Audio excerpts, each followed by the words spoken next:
Hoster people, pernah nggak kamu mengalami downtime saat flash sale atau ada pengunjungmu yang gagal membuka websitemu? Jangan-jangan ada hubungannya sama server website yang kalian gunakan.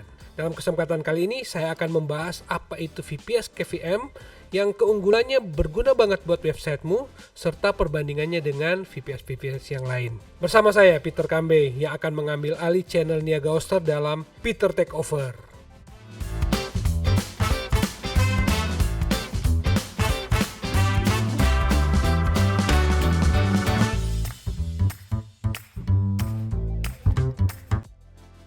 Dimulai pada saat era di tahun 2000-an, tepatnya di sekitar tahun 2003, ketika saya mulai belajar menggunakan Linux pada zaman itu. VPS tentu saja belum ada pada saat itu, dan di zaman itu banyak sekali perusahaan-perusahaan yang mengadaptasi server dengan menggunakan Linux di perusahaan mereka. Nah, salah satu adalah perusahaan di mana tempat saya bekerja pada waktu itu. Saya mulai belajar Linux, saya mulai belajar mengkonfigur networking, membuat web service, database, atau beraneka ragam service-service yang ada di dalam Linux pada saat itu. Seiring berjalannya waktu, orang mulai menyadari bahwa ternyata memanage sebuah server itu adalah sebuah pekerjaan yang tidak mudah. Menaruh server di lingkungan perusahaan sendiri itu memberikan challenge tersendiri karena membutuhkan availability internet, listrik, backup, dan sebagainya yang tidak sedikit. Oleh karena itu, pada zaman itu mulailah bermunculan cloud dan hosting, di mana cloud dan hosting itu mulai menawarkan servis-servis VPS, Virtual Private Server, di mana kita tidak lagi perlu membeli server secara fisik, tetapi kita bisa menggunakan server yang ditaruh di cloud atau hosting pada zaman itu.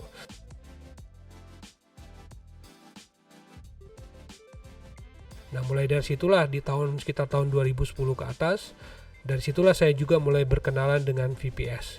Saya merasa terbantu banget, karena zaman itu tidak ada lagi saya perlu mengurusi koneksi internet, mengurusi koneksi listrik yang harus redundant dan sebagainya, termasuk backup. Semua itu sudah diurus oleh cloud provider yang menyediakan hosting. Nah, dari situlah VPS mulai berkembang di Indonesia. Dan saya sih memiliki keyakinan bahwa zaman itu mungkin saya masih menggunakan teknologi VPS yang lama, yang zaman itu mungkin populer. Namun hari ini kita akan membahas mengenai VPS KVM, di mana VPS KVM ini memiliki kelebihan-kelebihan yang tidak lagi dimiliki oleh OpenVC. Nah, apa saja yang menjadi kelebihan-kelebihan KVM dibanding OpenVC? Nah, ini akan kita bahas pada bahasan kita kali ini. Pada kesempatan kali ini, kita akan membahas perbandingan antara OpenVC dengan VPS KVM. Tapi sebelum kita membahas perbedaan antara keduanya, mari kita lihat sama-sama definisi dari VPS KVM. Saya bacakan untuk teman-teman. VPS KVM adalah sebuah virtual server yang memiliki virtualisasi berbasis kernel sebagai dasar dari program inti sebuah server. Nah, teknologi KVM ini dapat memungkinkan server untuk dioperasikan di berbagai sistem operasi Linux. Nah, kalau kita berbicara mengenai VPS KVM dengan OpenVC, mungkin teman-teman mengira bahwa itu adalah dua produk yang akan diperbandingkan satu sama yang lain. Pada dasarnya, OpenVC dan VPS KVM itu adalah sebuah produk yang di-upgrade. Nah, ketika saya belajar di awal-awal pertama kali belajar mengenai VPS yang saya sudah cerita tadi, kita zaman itu mungkin menggunakan OpenVC, di mana zaman itu VPS yang digunakan itu memiliki banyak sekali keterbatasan yang sekarang sudah diatasi oleh VPS KVM. Nah, oleh karena itu kita akan melihat apa saja sih yang menjadi keunggulan dari VPS KVM. Pertama adalah VPS KVM itu adalah virtualisasi server yang berbasis kernel, makanya dinamakan KVM, kernel virtual machine. Nah, kedua adalah di VPS KVM juga itu tersedia berbagai pilihan OS Linux, bahkan Windows, di mana OpenVC juga pada waktu itu belum mensupport OS untuk Windows. Nah, di VPS KVM juga kita bisa memiliki alamat IP dedicated. Dan untuk di Niaga Hoster, teman-teman kalau misalnya nanti berlangganan VPS KVM, teman-teman akan dikasih full access root-nya. Teman-teman juga akan memiliki server yang ada di Indonesia. Itu artinya apa? Jika teman-teman berlangganan VPS KVM, teman-teman nggak usah khawatir soal kecepatan atau performance dari server yang akan kita gunakan. Karena servernya akan ditaruh di server di Indonesia, jadi routingnya menjadi lebih pendek. Dan ini adalah keunggulan yang mungkin tidak dimiliki oleh kompetitor. Dan yang berikutnya adalah mengenai storage cloud clusternya. Nah, jadi dia menggunakan SSD Cloud Storage Cluster. Kalau sudah bicara SSD, berarti teman-teman kan sudah tahu bahwa akses untuk read-write ke SSD itu lebih cepat dibanding pendahulunya. Nah, bagaimana dengan security? Di VPS KVM-nya Niaga Hoster, kita akan memiliki absolute security, di mana absolute security ini adalah sebuah sistem security yang saking amannya bisa memblok si pengguna itu sendiri jika dia sendiri tidak hati-hati dalam menggunakan layanan yang dia taruh di VPS-nya. Artinya apa? Teman-teman akan terproteksi dari orang-orang yang mungkin akan menggunakan, yang mencoba-coba untuk mengakses layanan atau VPS teman-teman yang ditaruh di KVM ini. Nah, dengan absolute security, dia akan memiliki proteksi yang berlipat-lipat sehingga akan membuat layanannya menjadi lebih aman. Nah, jadi teman-teman gak usah khawatir kalau teman-teman mau menggunakan VPS KVM di Niaga Hoster, tentu security ini menjadi hal yang sangat dipertimbangkan. Oke, nah kita akan lihat lagi bedanya antara VPS OpenVC dan VPS KVM. Oke, sesuai namanya, OpenVC memiliki resource yang terbuka karena kernel yang digunakan dapat pula dimanfaatkan oleh semua pengguna VPS yang ada di server yang sama. Nah, jadi ketika user sudah mencapai batasan alokasi RAM yang diberikan oleh host, maka RAM yang tersisa akan dapat digunakan oleh user lainnya di server tersebut. Nah, bagaimana dengan VPS KVM? Kalau VPS KVM itu dia lebih dedicated, karena KVM memberikan setiap user kernel masing-masing sehingga aplikasinya akan menjadi lebih lancar dan kebutuhan size-nya dapat kita set di awal. Artinya RAM dan disk resource yang ada pada KVM kita benar-benar 100% untuk satu user. Gimana sih cara ngebandingin performance antara OpenVC dan VPS KVM? Itu misalnya kita menggunakan resource yang sama di OpenVC, kita juga menggunakan spesifikasi yang sama di VPS KVM. Nah, VPS KVM akan memberikan performance yang lebih baik dibanding OpenVC. Karena setiap kebutuhan size-nya itu benar-benar digunakan 100% oleh resource yang bersangkutan, tidak di-sharing. Jadi benar-benar performance-nya akan jauh lebih baik. Nah, berikut ini saya akan bacakan banyak sekali daftar atau sebagian kecil dari daftar kelebihan yang bisa kita manfaatkan ketika kita menggunakan VPS KVM. Pertama, VPS KVM tentu lebih fleksibel. Dari sisi OS, OpenVC hanya bisa bekerja dengan OS Linux saja, seperti yang saya sudah cerita di awal tadi. Sedangkan VPS KVM, kita dapat memilih menggunakan OS Linux, dan bahkan lebih dari itu, VPS KVM juga mensupport Windows. Jadi teman-teman bisa menggunakan Windows. Saya perlu testimoni ke teman-teman sebagai brand ambassador Niaga Hoster. Saya memang cukup beruntung karena diberi kesempatan early untuk bisa mencoba produk-produk dari Niaga Hoster. Termasuk di dalamnya adalah VPS KVM. Saya bahkan sudah mencoba VPS KVM Windows-nya. Saya melihat bahwa performanya benar-benar ciamik banget. Nah, jadi bayangin teman-teman bisa punya VPS KVM dengan OS Windows. Dan ini kan sebuah inovasi yang mantap sekali. Selain itu, KVM juga dapat mengoptimalisasi server yang berat seperti Docker, Node.js, atau sistem informasi sumber daya terintegrasi, ya macam-macam lah. Teman-teman mau pakai sumber daya yang terintegrasi seperti apa. Karena memang KVM memungkinkan itu. Dan untuk mereka yang mungkin ingin membangun learning management system, juga teman-teman bisa menggunakan KVM. Misalnya menginstal Moodle. Nah, gimana dengan OpenVC? OpenVC itu jelas supportnya sangat berat, terutama teman-teman yang mungkin mau install Docker atau Node.js di dalamnya.